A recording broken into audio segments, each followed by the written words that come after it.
SSC পরীক্ষা 2026-এর তোমাদের দিনাজপুর বোর্ডের গণিত বিষয়ের এমসিকিউ অংশের সঠিক সমাধান তুলে ধরছি এই ভিডিওতে। প্রশ্নের সেট হচ্ছে ক। তোমরা একটু মিলিয়ে নাও। 1-এর সঠিক উত্তর হচ্ছে ঘ, 2-এর ক, 3-এর সঠিক উত্তর খ, 4-এর ঘ, 5-এর খ, 6-এর ঘ, 7-এর সঠিক উত্তর হচ্ছে গ, 8-এর খ, 9-এর গ, 10-এর গ, 11-র গ, 12-র খ, 13-র ক। এরপর 14 নম্বরের সঠিক উত্তর ঘ, 15-র ক, 16-র গ।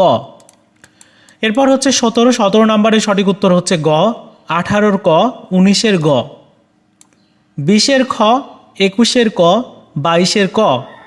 এরপর 23-এর সঠিক উত্তর খ, 24-এর ক, 25-এর সঠিক উত্তর খ, 26-এর গ, 27-এর খ, 28-এর খ, 29-এর ঘ এবং 30-এর সঠিক উত্তর হচ্ছে গ। তোমরা মিলিয়ে দেখো কয়টা হয়েছে, কমেন্টস করে অবশ্যই জানিয়ে দিও।